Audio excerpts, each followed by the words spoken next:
Wired Axcess. We'll do it live. Wired Access. Do it live. Wired Access. We'll do it live. Wired Axcess. Welcome to the final episode of Season 1, Wired Access Podcast, part of Hurrdat Productions. And to my left, I have the man who actually, in a small way, got me rolling to where I am today, Mr. Ravi Lulla of the Hurrdat Sports show in the morning. Ravi, welcome to the show. Man, do we got some catching up to do. For sure, man. It's good to be here. I appreciate you having me. Before we get to that, let's go ahead and talk about it. We're one game in on the Omaha Supernovas. If you haven't checked them out, they played last week on the 24th. They're playing tonight at 6 p.m. at CHI. Make sure to check them out. They're going to play the San Diego, is it Moho? I don't even know how to say their name. I'm sorry. The opponents. Supernovas is the only one. The Supernovas is all that matters anyways. Remember, the Supernovas roster includes not just NCAA champions, but they have All-Americans, they have Olympians, and this is where the movement continues to begin here in Omaha. Don't be afraid to check them out. 6 p.m. tonight at the CHI Health Center. Ravi, man, I'm ending season 1 with you being my guest, and just the way it all came about, it's weird because your schedule is so rough like mine. Yeah, it's a little nuts. People think that we just get to come do this and don't have a real life outside of this. Yeah. You know, I was talking with Brandon. He's like, oh, so what did you do? And I was like, man, last week it was, you know, with the snow a couple weeks ago, I was out for 24 hours. You know, like my schedule's crazy. Like 3 times. Yes, I've already been. I've been at your house, just not seen you. That's right. But probably hurt my dogs though. Dude, I love your dogs, man. They are protectors. They're always out there. They're making noise and making sure that they know that we're there. But man, you have came a long way in your career, not just here for Hurrdat, but just in general. You were the person that everybody would have on and bring a part of. But your story starts even way before that. You're a sports enthusiast. You played basketball, you coached basketball, you did analytics for basketball. There's so much to Ravi that I just think sometimes it gets overshadowed because you're doing live stuff right now and not really talking about where you came from, what you've been, and who you are today. Yeah, I mean, a lot of you kind of mentioned it there. A lot of what people see is just like, oh, this guy got this job, he's doing a morning show now, you know. But it took me 10 years from the kind of deciding like, yeah, I kind of want to try this radio thing to actually getting a show. Right. So, my very first on-air experience is kind of funny. My very first on-air experience was Omaha Beef Game. Okay. My buddy, shout out Matt Santa Maria. He was a broadcast major or communications major, whatever it was at Omaha, UNO. And he had gotten the Omaha Beef gig while he was in college. But like it's a small budget, so he was doing games by himself. And so he's like, hey, it's terrible doing games alone. Like, just come hang out. Small budget like everywhere. Yeah, but yes, right. Like people don't know. Yeah. He's like, just come hang out with me. And I'm like, all right, cool. He's like, it'll just be like we're watching a game, because we used to watch games together all the time. Just talk like we're watching a game. Like, you'll have a good time. And I was like, all right, cool, whatever. Loved it. Had a great time. Did that beef game. And then later that winter, kind of the same deal. He was doing Omaha basketball for the student radio station. Okay. I didn't go to UNO. I was not a student. The students probably felt you did because you're on the radio, because normally that's who the talent is, right? Yeah, on the student radio station, 90.7. Shout out. If it's not a basketball game on there, then it's classical music the rest of the time, because that's how they teach all their broadcasting students, right? But they broadcast their student broadcast, at least they used to. I don't know if they still do, on that station. My buddy's like, hey, man, they got me doing these games by myself. Like, just come hang out. I know you can hang because you did the beef game. Like, you're more about basketball. Like, just come hang out. And I was like, all right, cool. I had a fun time doing the beef game. I was like, yeah, why not? So I did probably about a dozen men's and women's games that year and just had a ton of fun. It was super fun. That was back 2009, 2010. Didn't really have any opportunities after that. Didn't really think too much of it. You know, you start getting getting out of college, like, man, I gotta get a real job. I gotta start doing whatever, start being responsible. The real deal. Yeah, terrible. And I was like, yeah, I kind of want to coach. I thought I wanted to coach more than I wanted to do broadcasting and stuff. And so I got into coaching that next year, 2010, 2011 was my first year coaching over at Concordia Senior High. And so I was like, I kind of forgot about, doing broadcasting for a few years. And then the year after McDermott graduated, so 2014, 2015, there was one of the Creighton websites was looking for an intern. And I was like, yeah, I kind of want to, I'd like to be, I dabbled in some sports writing. Were you a Blue Jays fan strong at that time? Oh yeah. I've been a Blue Jays fan my whole life. Okay. So that's a start. I mean, that like fuels the fire, being someone that gets on a team like the Beef. Okay. I'm on the team of the Beef. Yeah. That's cool. Get to do UNO. I have no connection. Yeah. But it starts to becoming cool. But now you're throwing in, man, this is my heart. This is where I like. Yeah, I love. So growing up, I've been a huge sports fan basically my whole life. Nebraska football was huge for me.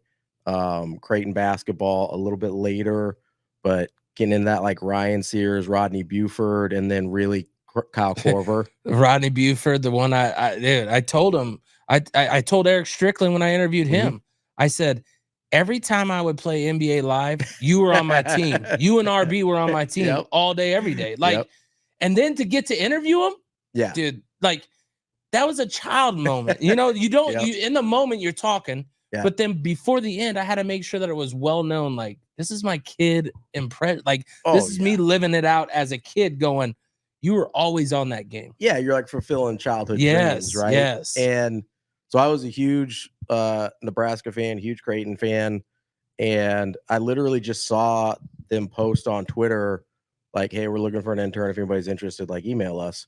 So I emailed them, didn't hear back for like a couple weeks. I was like, they must have gone with somebody else, whatever. Threw it away. All of it, like, didn't even think about it again. All like a week later, so probably 3 weeks after I initially sent a message out to them, I get this message back. They're like, "Hey, we want to meet you. Like, sorry, got kind of crazy, like busy with like switching seasons and stuff from fall sports to winter sports. And, why don't we set up a meeting and we'll figure it out." And I was like, all right, cool. And then that was like a week before the exhibition, before I knew it, I had a press pass and I was writing stories and stuff for them, which was like, I had done some sports writing. I wrote for Bleacher Report for a while. Now, did you go to school for any of this part? No. Once again, when people tell you, don't be afraid to know that you might be going for a degree, you may never use that degree. Not even a little bit. So I went to college to be a pastor, to be a preacher originally. Amen. That's what I went to school for. And honestly, I really didn't know what I wanted to do, like, with my life. My brother was at school to be a pastor, preacher. I wanted to go to school to play baseball. I wasn't good enough to kind of go the places I wanted to go.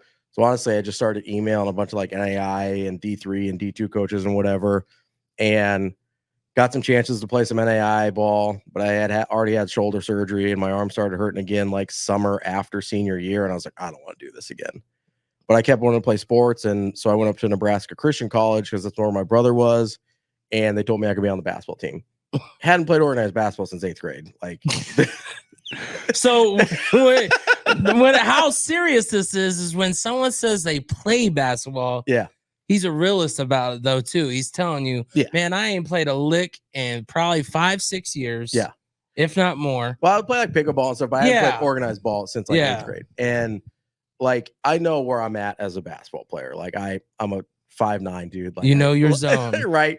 Like, I could shoot a ball. That is the only thing I'm useful at on a basketball court. Right. And so I played for 3 years. I didn't play my 4th year.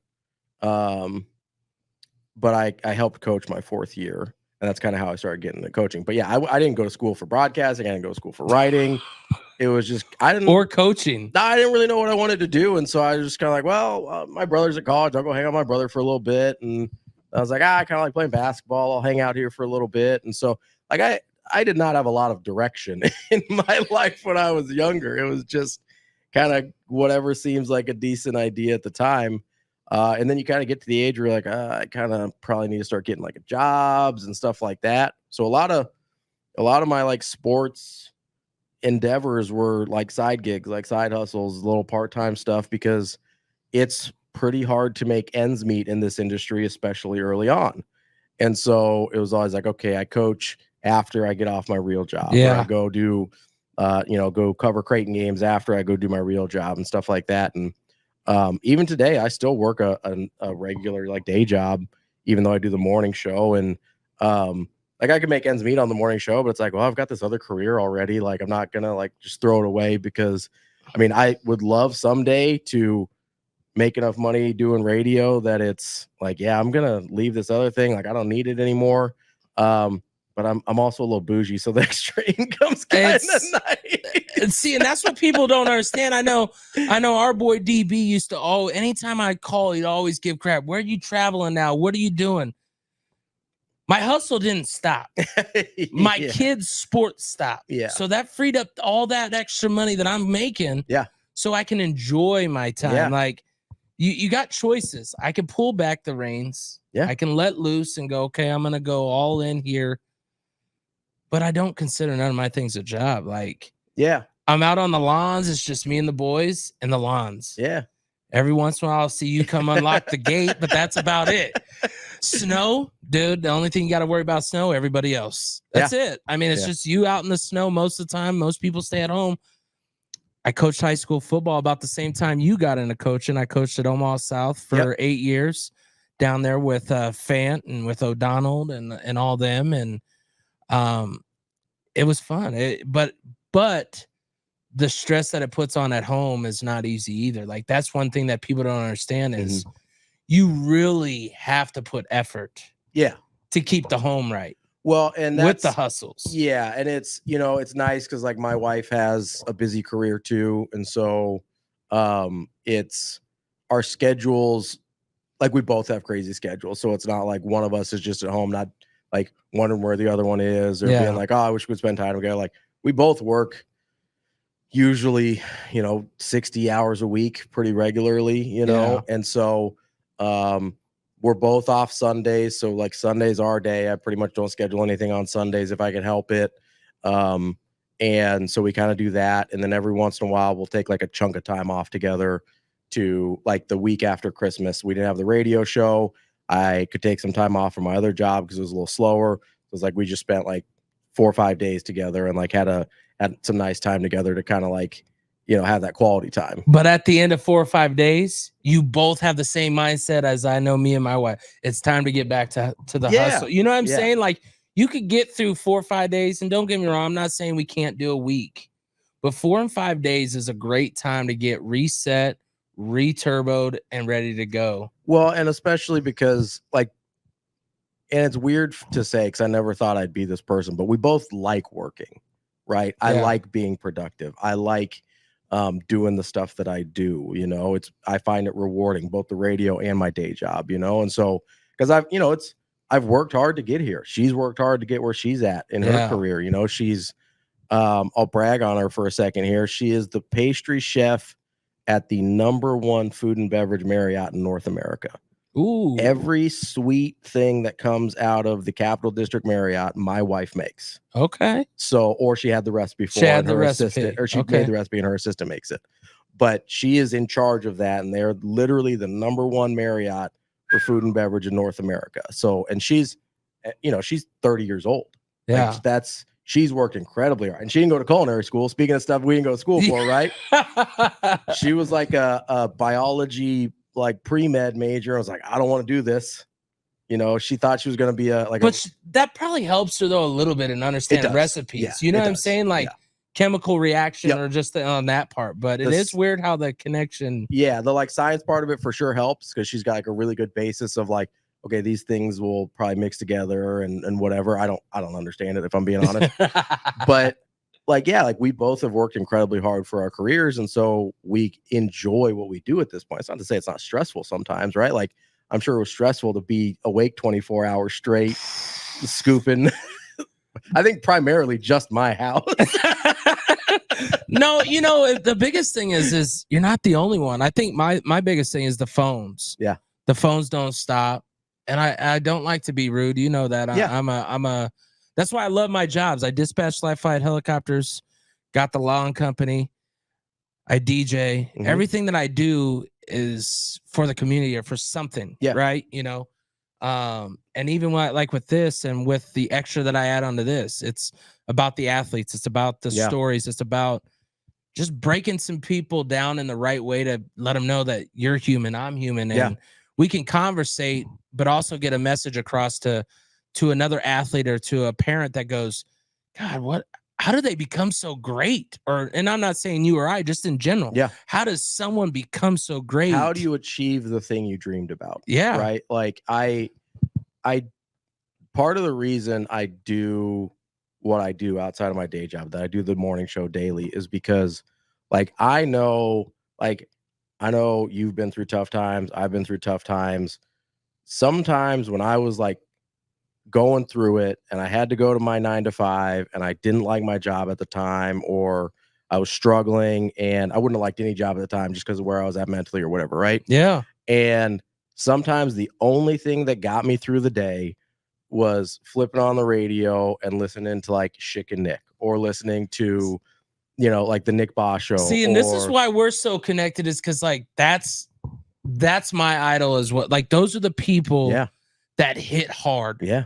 I mean, the Scott Van Pelt show when he was with him and Rosillo. Yes. I got real into Dan Patrick for a while. I got real into Dan Levitard for a while.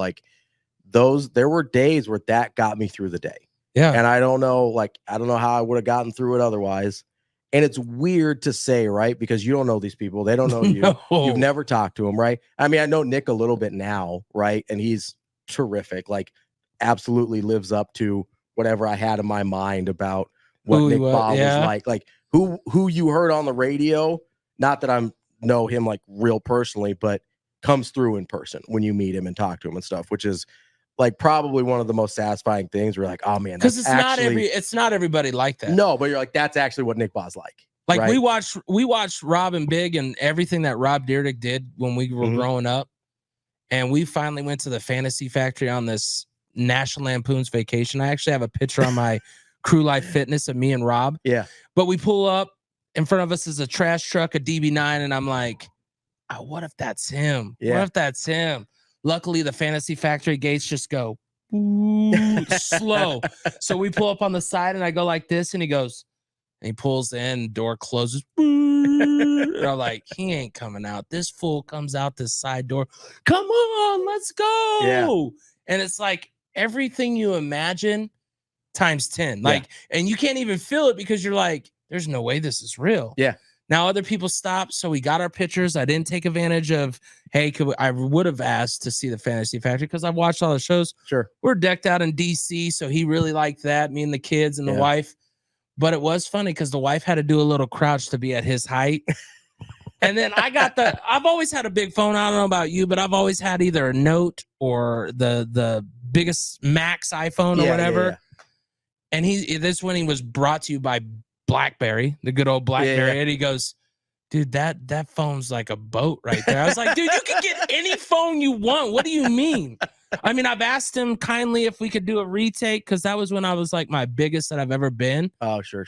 But it's so surreal that even Nick Baugh, even today, I still love just listening in every so often and hearing him catch on and going, man, I'm nowhere near that, but that energy still comes everything I do.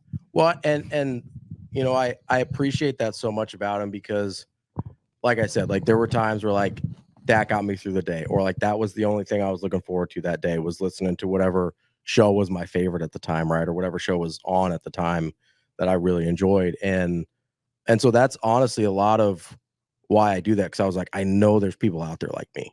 I know there are people out there that need this. And I like talking about sports and it's fun. I like joking around and playing stupid games and, whether it's with DB or Andrew or whoever, right? I like doing all that stuff. It's fun. it doesn't feel like work to me. Most of the time, being on the air isn't work. Prepping for the air feels like work a lot of times, right? But actually being on the air is fun, and I love it. But there's days where I'm like, man, it's been a long day, or every morning when the alarm goes off at 5 o'clock, I'm like, what am I doing with my life? And I swear to God, it's every morning, man. Every single morning when the alarm goes off. See, because I don't see you being a morning person. I'm not. I can see you staying up the late night. Like if there was a show for Ravi Lulla, it's gonna be late night with Ravi. Yeah, no, I'm a night owl by nature. At my last job, I chose to work a second shift, so I would work from like basically 1 to midnight, 4 days a week. Dude, there's some good things that people don't understand about that. Yeah. There's certain people you don't see. Yeah. Well, there's certain attitudes you don't have to deal with. And you can kind of just like plug in and do your stuff and people leave you alone, right? Yeah. Throw your earbuds in if that's a capable job to do it. And I will. And honestly, part like we were talking about, part of what I would look for in jobs is like, can I just throw my headphones in and do my work? Like because if I couldn't do that, like that's maybe a deal breaker for me some days. Right. And so, I'm just, I know people out there need it. And so when that alarm goes off at 5 o'clock in the morning and I'm like, what am I doing with my life? Like, that's just a nice reminder. And like by 5:30, I'm good to go. And I'm like, all right, I'm good. But that first half hour when I wake up, I'm like, what am I doing? Good thing the show don't start that time. It starts at 7, man. But like I will say, I don't think I'll ever get over the initial, like the alarm goes off. The first number is a 4 or a 5. I'm like, what's happening here? Yeah, you'd smack me around because I've been on a trend. So I used to do the late night where I'd work later in the evening because my wife's like, for me, I'm thinking if my wife and kids are sleeping and I can make money, why not? Right? Then you're not missing time. Yeah, and I'm not missing time with them. Well, then I'm like, well, now I'm working the days more often. I'm gonna go in whenever my alarm wakes up. I'll sign up for this shift because I can just work whatever. But I'll go in. So I'm like going in at like 3 in the morning, 4 like just because I can wake up and I'm like, I'm already going. Now, don't get me wrong, by time 9, 10 o'clock, you have to admit, with the crazy lives that we do, the sit down on a couch is the worst thing. Yeah, so I don't do that much. Honestly, I don't like just sit down and watch TV that much unless it's like what my wife wants to do. Yeah. If she just wants like, hey, let's order a pizza, hang out, just like watch a movie, whatever. But I spend so much time in front of a TV watching games that it's like I don't have a huge desire to watch TV after that, right? Because it's not just like, okay, especially during like football season, right? Because it's not just Nebraska, right? You have to know about the whole Big Ten, and then you have to have a good idea about what's going on in the rest of the country. And then you have to, I watch Nebraska games usually 3 times to make sure I like get it done, right? Yeah. So thank God for BTN and 60. That is lifesaver. A huge lifesaver, right? But I try and, at least through the first half of the season, till we kind of know who's good or not, I try and watch every Big Ten team every week so I know what's happening. So when Nebraska comes up and plays them, or if we're talking to a Big Ten guest or a national guest or whatever, I know what I'm talking about. And then the second half of the season, I ease back a little bit because it's like, man, I probably don't need to watch this team because they're trash, or I don't need to watch this team because they're trash, right? And I do the same thing with like the Big East and Big Ten basketball. Like I try and watch. I was just gonna say, what do you think is harder, basketball or football season for you? Football season's busier because people care about it more. Okay. So like you can't miss on football or in Nebraska. Like you got to be on point, right? Like if there's there's years, especially this year less so, but there's been years in the past where, not when I was doing like part-time, just filling in and stuff, where it's like I can probably miss a Nebraska basketball game and it's not going to be the end of the world because it's not going to be a big topic, right? I generally don't rewatch the basketball games to the same degree. Now, part of that's because there's so many of them. Yeah. Right. You got 2, sometimes 3 a week. But part of it is I just process basketball more naturally because I coached for so long. Yeah. Like I coached for basically a decade. 8 of those years were in college. Yeah. And so like I coached at like NAI level, right? But like I am pretty good at that part of it. So I process basketball pretty quickly and easily. Whereas football, I have to work a little bit harder. See, and that's me for football. Like I could sit, like people don't understand. Like when I'm watching a game, I'm not watching the game the same way you are. I'm watching at what I'm big defense. I was a DB coach, and that was my thing. Sure. So I'm watching the communication between your linebackers and your DBs. Mhm. If it's not there, you already know it's already off to start off the play. You're in trouble. You're in trouble already. So when I'm watching, like even the Huskers, just thinking back, I'm thinking, and I'm watching Cam filling it at safety, and he's telling people where to go, and they're just not wanting to move. That's a problem. That's beyond just the defense or just that situation. You're going, it's a culture thing.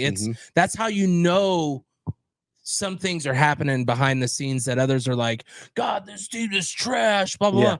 I mean, I coached at OPS, and that was hard enough. Like for Omaha South, our goal was to just get people through the game more than anything else to learn the life lessons. Yeah.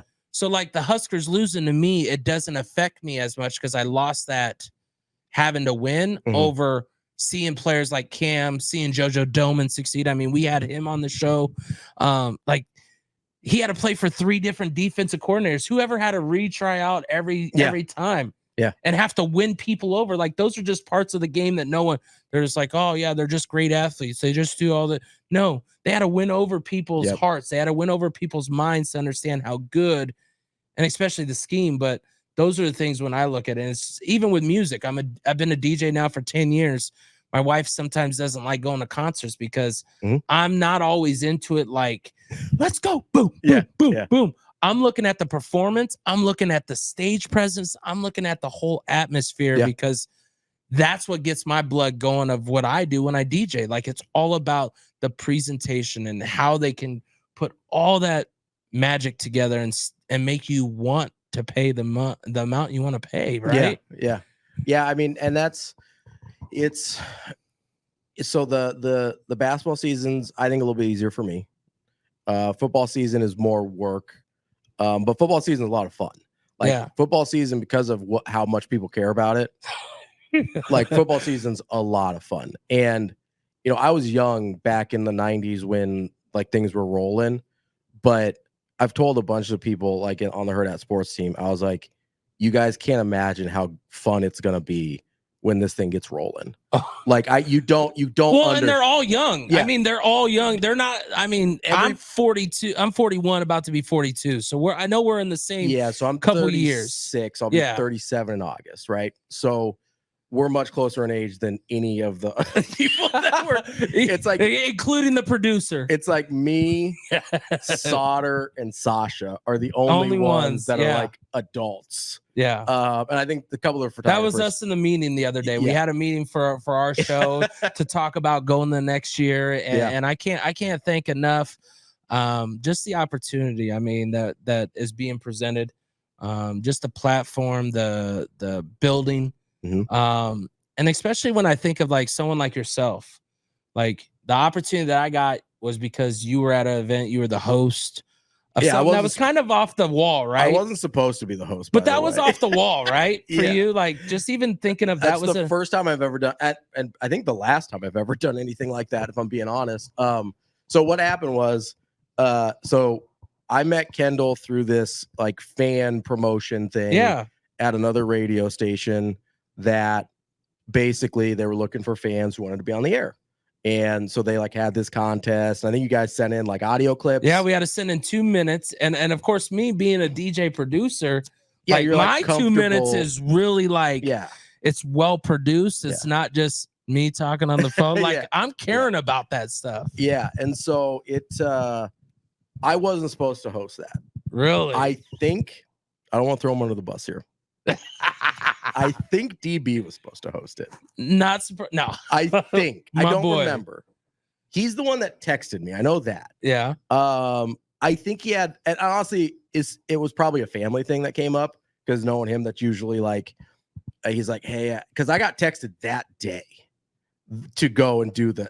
See, and I think it's better now that you say this though, because we didn't have any relationship. I didn't know any of the guys. But me and DB have I've known DB since our kids were little because we both played junior Skyhawk. Sure. So I feel that meant more than because if it was DB, I'd have a relationship. Yeah. I wouldn't have wanted that. And I didn't know you. I didn't know any of the other contestants. And so I really didn't even know what I was supposed to be doing, really. Like because like DB, like he's not awesome at texting people back all the time. No, like love DB to death. He's my dude, but like not a great texter. No. And so he's texting me and like kind of trying to tell me like what's going on and like what the deal is. And then I think he called me to like give me like a brief summary. And this is before DB and I are very close. Like this is pretty early on and like DB and my is like knowing each other and our friendship. And so I'm sure I was the last guy he asked. I mean, I know I was he's the last, going down the list. I know I'm the last guy he asked because I said yes. So I had to be the last guy he asked. But I was probably the last guy on the list too, because him and I really didn't know each other. We hadn't hosted much together at that point because he thought I was just a Creighton guy because of how I started, and he didn't really know me that well. And so I think it was day of, I got a text and he's like, hey, can you do this? Like I got a family thing later. And at that time, really until I got the morning show, I was taking every opportunity I could get to be on the air.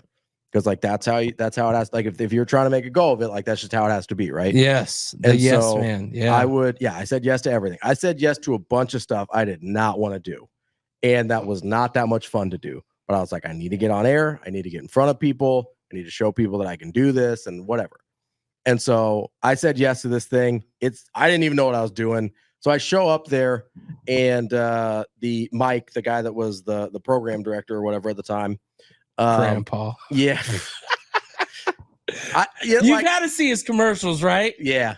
I low-key kind of love Mike. I do too. Like when I first met him, we did not get off on a good start. Yeah. Because he's like an old man that says some things that he probably shouldn't say. Well, and then he always reverts back to like stuff that like was well before we ever were alive or thought of. And so it's like he's one of those from another generation guys.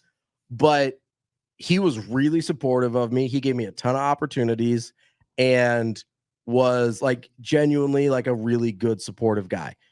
Little strange, but like definitely from another generation. But so I get there and Mike's there and he kind of does like the hey buddy and and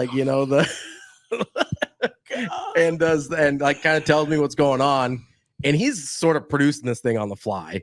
Like, by the seat of his pants, for sure. Like he thought about it, but he wasn't really like a bullet points type of guy. Yeah. Like he's like, it's kind of gonna go like this. And so I'm there. The only person I really know is the producer, Nick. And I'm like, man, what is happening? He's like, I don't know. They told me to show up and I get a remote fee for it. And I was like, cool. I don't even think I got paid for that. I don't know. I don't remember. Probably not. But cover, no pay. So I was just like, all right, let's do this. And yeah, we end up meeting there. And, that kind of, I think, got you into the sports talk area from kind of the DJ world. It did. It got me out of that. It got me, I was like, man. And the funny thing is I had an old radio guy, Brian, Spoon Man is what he goes by. And he was on Sweet 98 back in the day. Okay. And he's the one that goes, you got to go do this, man. You got to go do this. Yeah. And I'm like, nah, man, I just listen to sports talk radio. I don't know what I'm talking about. Yeah. And I don't know, man. And then when it all went down and just like seeing the support, I mean, I think I had like 5-6 tables there. Like, yeah, you're like, there was a lot of people there. You're like, how does this happen? Yeah. You're like, why would people come to this? Why would, and for me, it's looking at the Nick Baugh and looking at the Nick and the Schick and Nick show and going, those are what I look up to. Those are like, there's no way. And then of course, we were just like, hey, Mike, I won. You want to turn it into show? And I think the hardest thing for me about radio is I'm not a patient guy.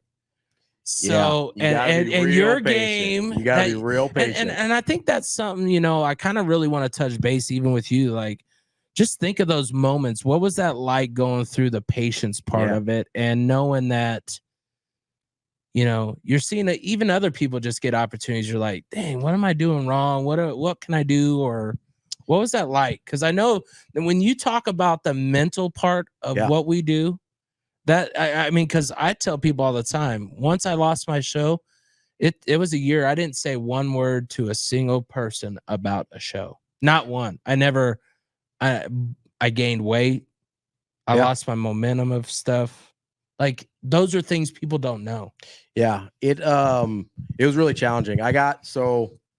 I got passed over twice for jobs I thought I deserved at the last radio station. And one of them I sort of understood because I had done a show with the guy that got the job.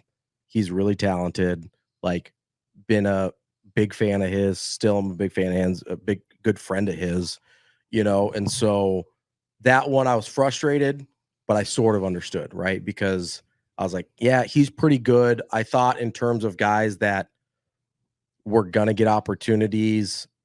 And listen, to do this, like you have to have an ego. Like, and because you have to think you're good at it. Because for a long time, nobody's going to tell you you're good at it.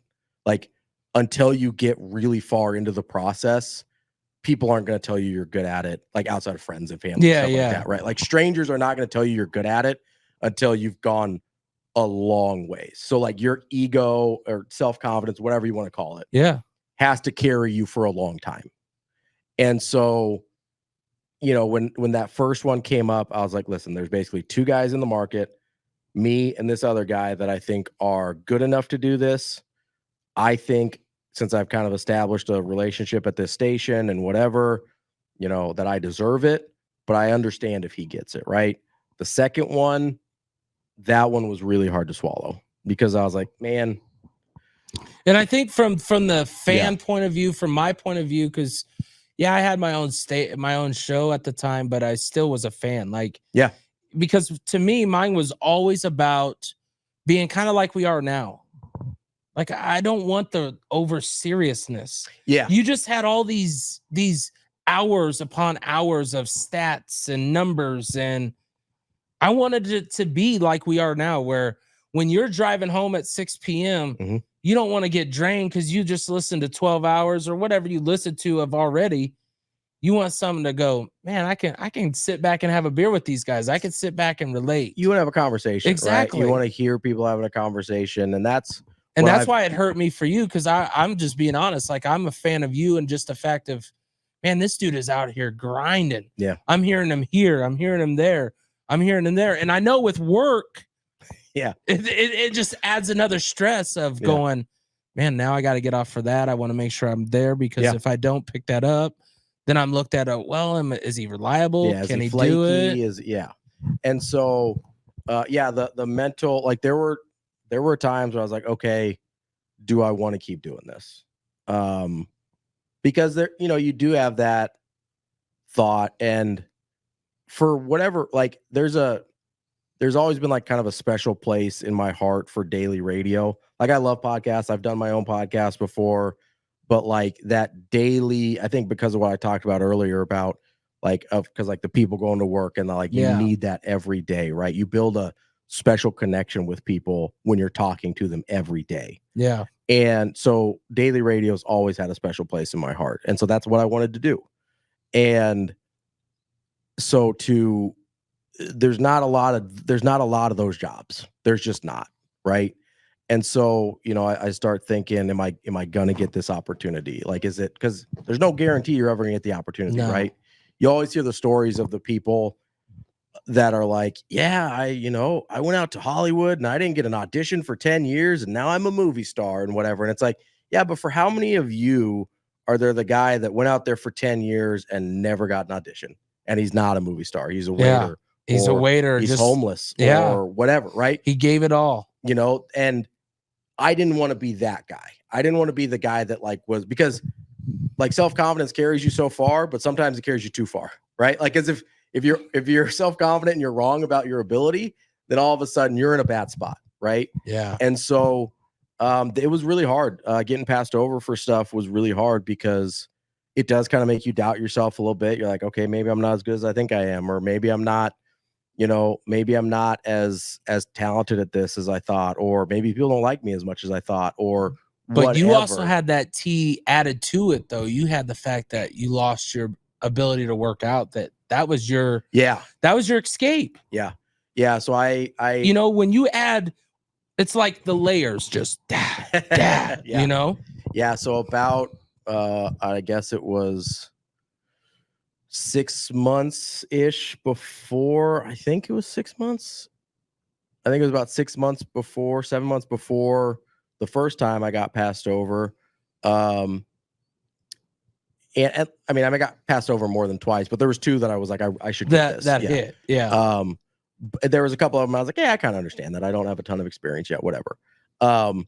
But it was about 6-7 months before that I had an eye issue related to my type 1 diabetes and stuff that basically I couldn't powerlift anymore. I still can't. That's off the table. It's not a possibility because basically the blood vessels get weak, and when you're lifting really heavy weights, you strain those blood vessels and they burst.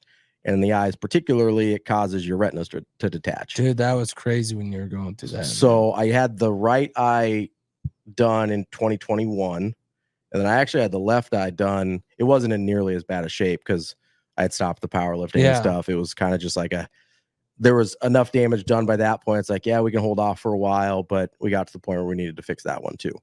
But so that was 2021, and so I like cold turkey basically had to quit powerlifting, quit doing all this stuff that had been a huge part of my life. It'd been my outlet. Like it'd been the thing that I poured as much into as anything else in my life, including radio. Yeah. And so that was really, really hard. And then, as you mentioned, there's these disappointments that start piling up where, okay, I don't really have an outlet to go to because I got passed over for this job I thought I deserved. And now, I can't go bang out some heavy weights and feel good about myself and kind of recoup that way.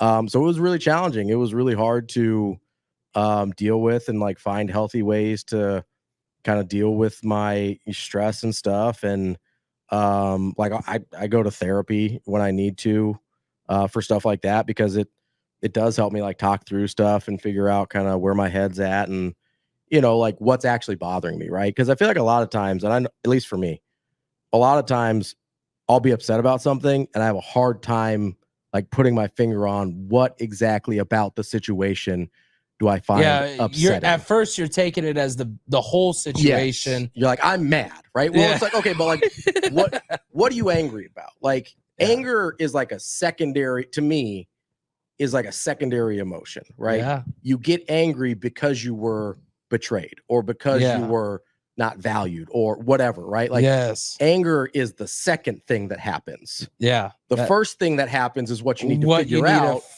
So that you can acknowledge like, okay, I feel like I was not treated well in this situation and it makes me angry. That's a lot more useful than just being like, I'm mad. Yeah. I didn't get this job I want. I'm mad. It's like, okay, well, why are you actually mad? And to me, it was like, okay, am I as good at this as I think I am? Right? Is this a realistic dream for me? Or have I been fooling myself? Am I good enough to be the fill-in guy, but not good enough to be the guy? Right? Is that as they always say, good enough to be the bridesmaid, but never the bride? Yeah, or like I always think about it in like baseball terms, right? They have these things they call quadruple A players, right? Yeah. You're too good for triple A, but you can't hack it in the majors. You're a quadruple A player. So you bounce back and forth your whole life. Usually you end up playing in Japan or Korea or somewhere, and you might have a nice living over there. That's great. But your dream was to play in the big leagues, right? Your dream was to be a big league star. And so it's like, am I a quadruple A equivalent of a radio guy? Like, I don't know.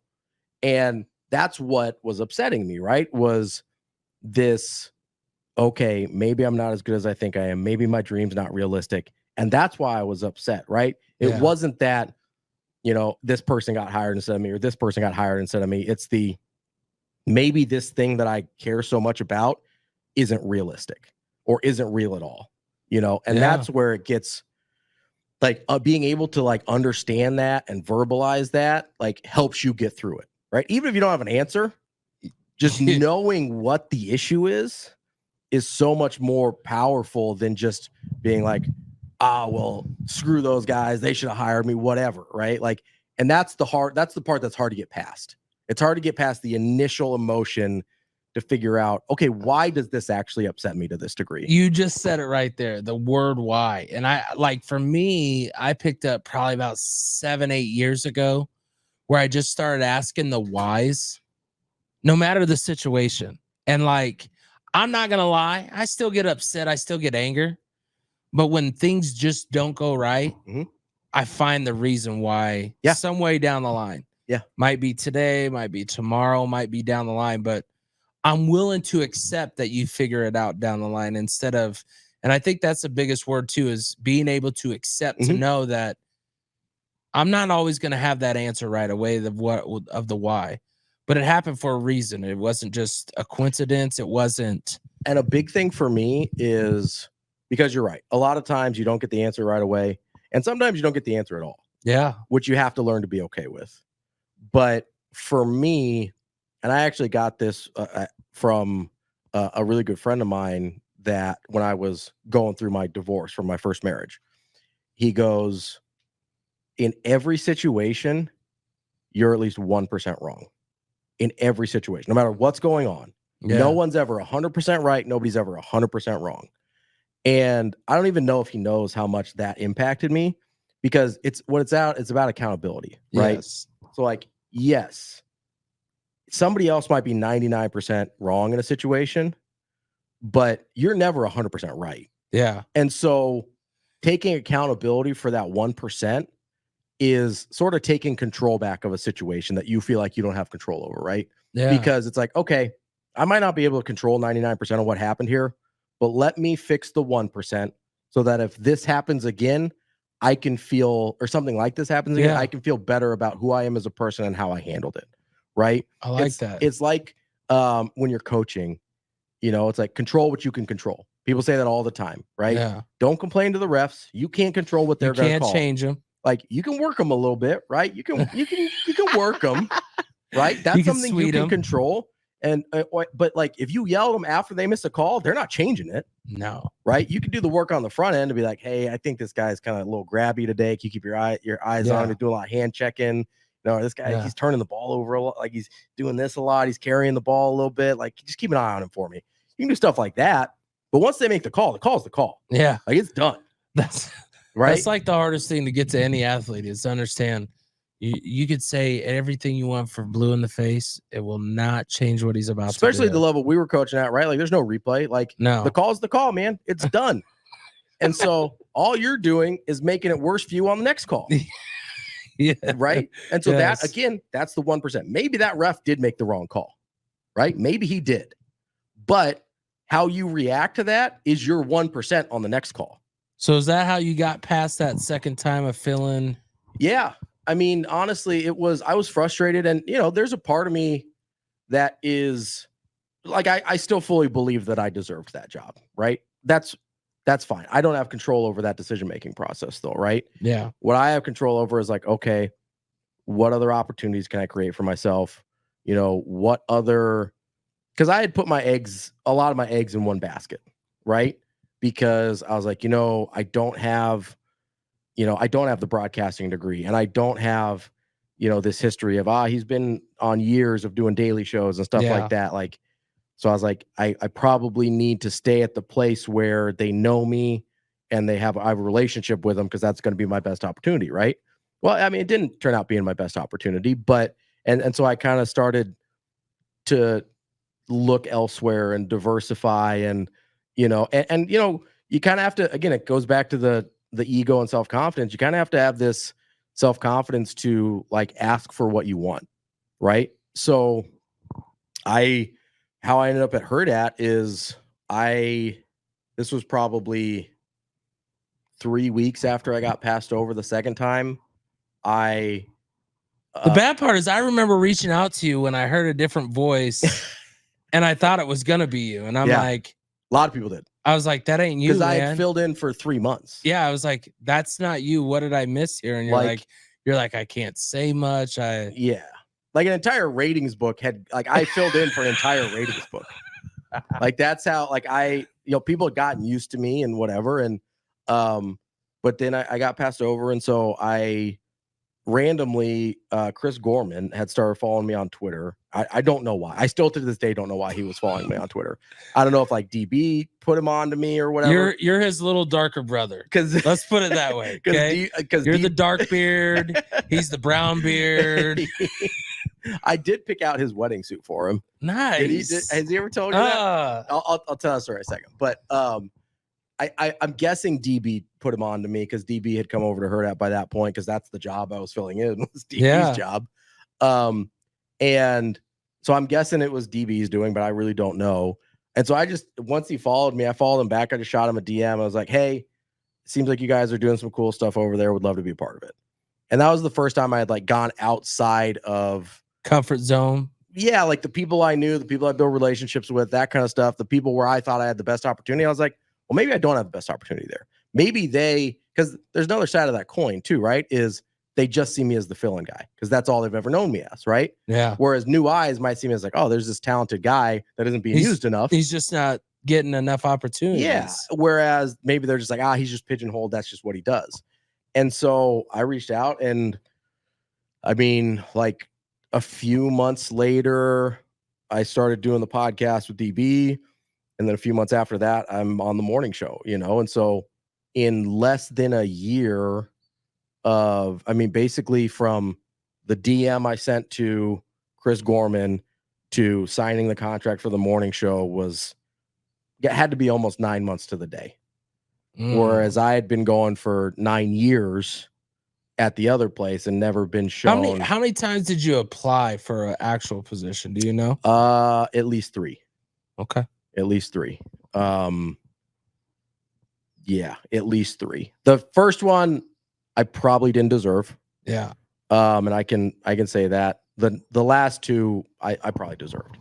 And again, the second, the first of those 2, the guy they hired, as I'm a good friend of his, like terrific dude, great at his job, like don't really have an issue with that one, except for the fact that I probably deserved it, and that's a tough position to be in. But yeah, a lot of it was just a couple things that, that I had talked about where it's like, you have to kind of take ownership. My ownership in that situation was like, maybe I hadn't put myself out there enough for other people to kind of see who I was and what I could do and stuff like that. Right. And then the other part of it is like having the confidence to ask for the things you want, because if you don't ask for the things you want, people don't know those are the things you want. Right. And you have to be okay with them saying no. Yeah. Right. But if you don't ask for them, you never know. Because that's going back to our buddy Mike. That's one of the things, because the first time I applied for a full-time job over there, he's like, yeah, I had no idea you wanted to do more. And I was like, that's a good point. I had never verbalized that. It. Like I was a given to me because it was, so obvious to me. And I feel like I'd probably told some of the other on-air people, but I had never told this guy who theoretically could give me what I wanted. From the fan view looking in, I could tell you it felt like you were just comfortable in what you were doing. Yeah, and I had no idea. I would have never known that that's what you were wanting to do. Yeah, and so that was a valuable lesson that I learned. Was like, okay, I have to start taking some control over this, and I have to be okay with people saying no. And that's where I really struggled, was the people saying no. I struggle with accepting rejection, and that's one of the big things that I've had to learn to work through and be okay with, so that I can put myself out there more, so I do have more opportunities, and so that I do end up getting way more of the things that I want, because I'm occasionally okay with hearing the word no. Yeah. Yeah. That's, I took that year off, and one of my main co-hosts, Brian Southworth, he owns Wired Training Center, and he goes, I got all this equipment here. I know you had a show, but you want to help me? And I'm like, I don't know, man.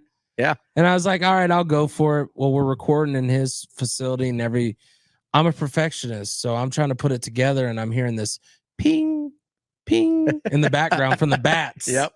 And I'm like, oh, so I put like 15 episodes together. And then my 16th one, I had the metronome going. And for those that know the way technique goes, that's every half second, it's tick, tick, tick, and there's no way to back out of it after you save it. And so then I just stopped recording.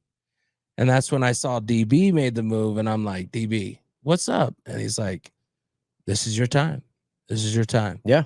And I just kept coming to the morning show, and I always visit even the other radio show. I always visit the live shows. Sure, yeah. Because I like to get interaction that way, and you get to know them. I mean, and even to this day, whether I'm with the previous station or not, I'm out in public. You have a conversation with the people that are real. Yeah. Listen, I'm still very friendly with a lot of the guys over there. Yes. I hang out with some of them outside of, like, we just are good friends, right? Yes. It's weird. Like, when you host shows with people, you spend so much time with those people. Yes. Like, you spend more than you want. It's like microwaving a relationship, and it either like ends up with something, you're like a good meal, or you like fry it a little bit, ends up dried out, whatever. Like, one way or another, you're going to get to your destination in a couple minutes, and it's going to be a lot quicker than popping in the oven, right? Yeah. And so you get these like microwave moments of like building these relationships with people, and then all of a sudden it's like, man, I feel like I've known you for a super long time. It's like, yeah, because we talked for 4 hours. Like, who else in your life do you sit and talk for 4 hours? Right? Like, even now with like Andrew, I haven't known Andrew that long, right? Andrew Rogers, in the mornings, right? I haven't known Andrew that long, but we talk for 3 hours every day. I talk to him more than I talk to my wife. Because you just do. Yes. You want to, I briefly had a show in Lincoln back in 2021, and for about 6 months. And that was right before my ideal happened. And I ended up going to that guy's wedding. I'd never met him before. We had started doing that show together. I ended up going to that guy's wedding, and he's like, yeah, it's kind of weird when you host a show, you sort of become, you either like can't stand each other, or you become instant best friends because you spend more time with that person than anyone else in your life. You know the reactions, you know what's about to come before they say it. Absolutely. It's like I spend more time with Andrew than I do anyone outside of my dogs, because my dogs are with me at home all day when I'm doing my day job, right? Yeah. So they're chilling with me, they're hanging out with me or whatever. But outside of he is the person by far I talk to most in the world. And that's weird to think about, because I didn't know him. I mean, I really didn't know him 6 months ago, even. I had met him, but. Well, yeah, because he was taking off. It wasn't like he was. Yeah, I mean. He was doing his baseball travel, wasn't he? Yeah, so, I mean, we started doing the show together full time like mid-October. And so that's only like 3 months ago, right? Like 3.5 months, maybe. And before that, we just didn't have we did some guest hosting together. We just didn't have a ton of interaction. And so, it's just this guy that I like knew who he was, and we crossed paths a little bit because of DB. But outside of that, like, really didn't know him hardly at all. And all of a sudden it's like, here, this is the person you're going to spend the most time with in your entire life. You're going to get to know him real well. It's super weird. And it's kind of the same thing with Andrew. I'm going to end up going to his wedding in St. Louis in when St. he gets Louis married and travel over the summer, right? Because it's like you build, it's a little, I know, I could have been his DJ. Gosh, I could have been his DJ. So when you look at what all you've endured, we'll get you out of here on this. You look at what all you've endured, and you see what's going on with right now with Hurrdat. Mm-hmm. You see where you're headed. Is this what you could have dreamed of? Is this what you were thinking of? And then also, is it also the hardest moment when everybody comes to you thinking you should be able to answer to them, but you have to stay to yourself? And I just mean by that, by whether it is not getting a job, or like even when DB left here, I'm pretty sure everybody hits you up. What the heck's going on? Like there's two sides to Ravi that has to be, Yeah, it's a little strange. It's not a little, it's very strange to me that people I don't know who I am. Like, it's very strange to me. Because when you're doing a radio show, you're talking to 2 other people. It feels like you're talking to an empty room. You're talking to your producer and you're talking to your co-host, and that's it. You don't see anyone else. No. Right? And so, especially when we're over because we do the show at Hurrdat Sports Bar and Grill, we're literally talking to an empty room. Yeah. Like, it's not like our live shows. Okay. I only got to do those twice in a year. And don't get me wrong, we have rocked both of them. But like the restaurant's closed, right? We do the breakfasts occasionally, but like, you're talking to a literal empty room. The chairs are up on the table. Like, it is, and so you forget that anyone's there. Like, you forget that there's people listening. And then like occasionally you run into somebody that's like, oh yeah. And they're like, oh man, I love the show, whatever. You know, you go get your car fixed or something. They're like, oh, I listen every day. And it's so that part of it's still super strange to me. And I don't know that I'll ever get used to it.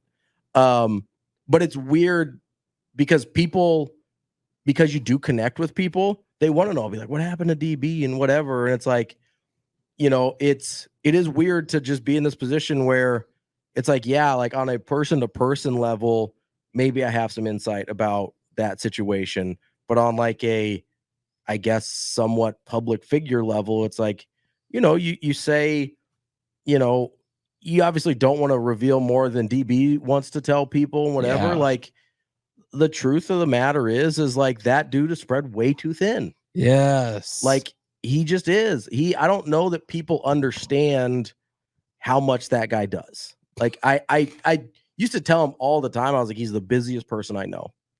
And it's not close. And the worst is he tells me the same thing as if it's like he ain't busy. And it blows my mind. And it's like, I work regularly 60 hours a week. Like I am scheduled to work 60 hours a week. That doesn't include watching games or prep time for the show.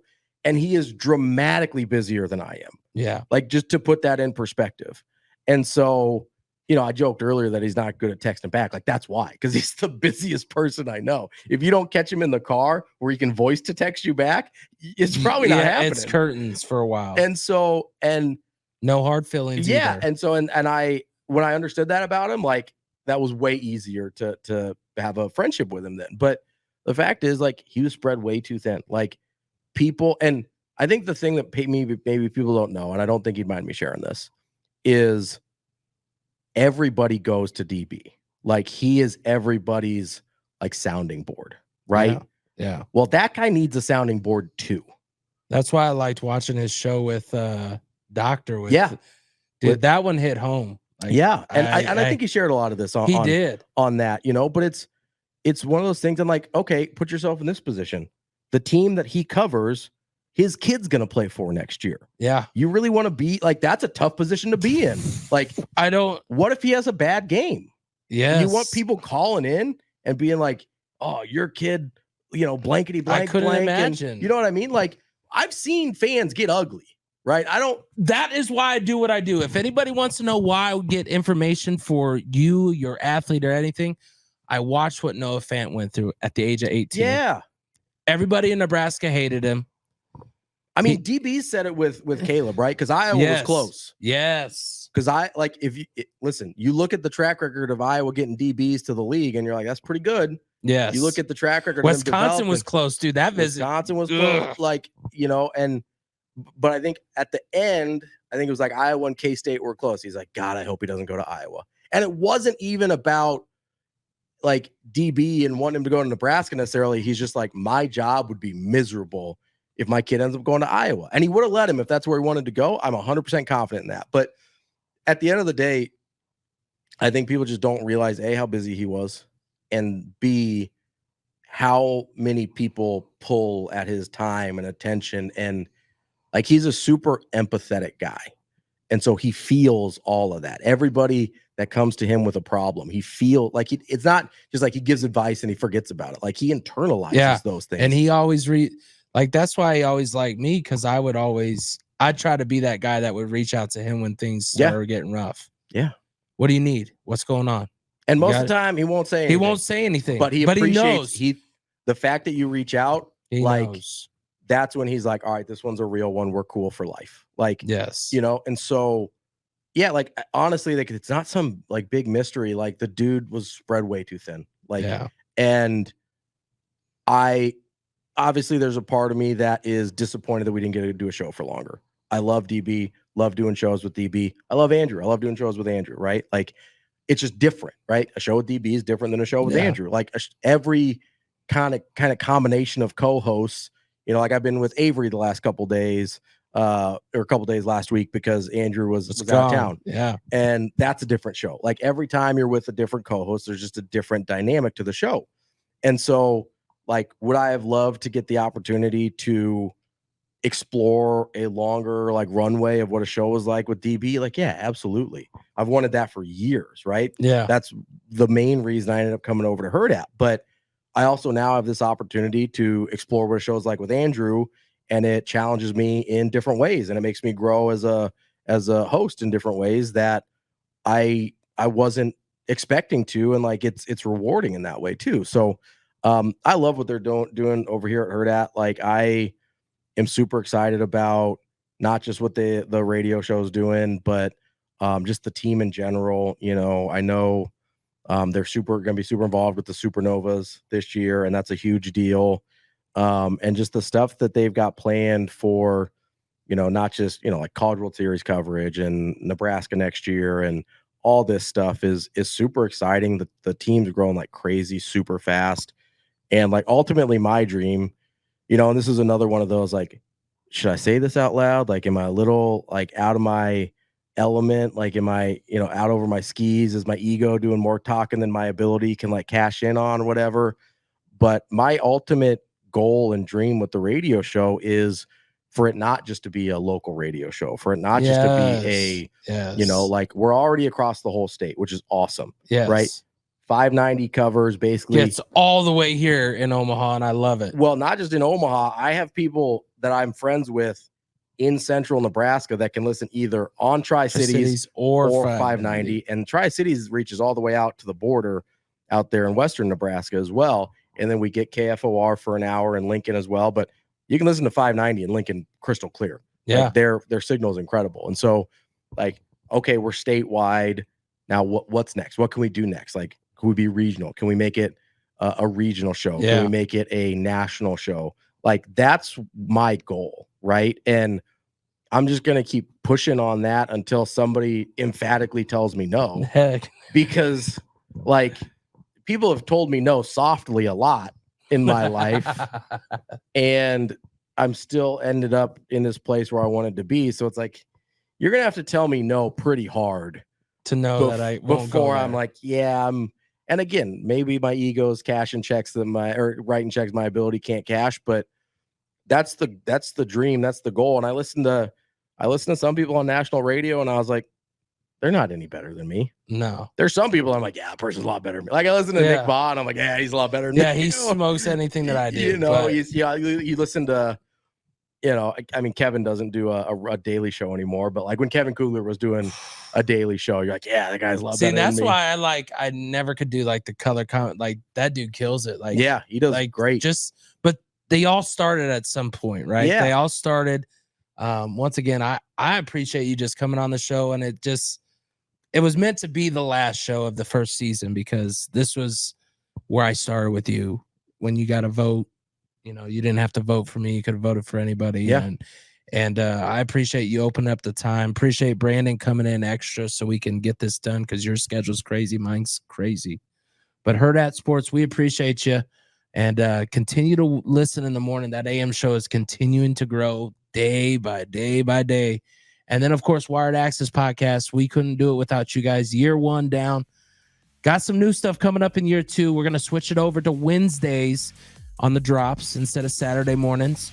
And we're ready to go. Supernovas, remember tonight, game 2 here at CHI. Make sure to be there.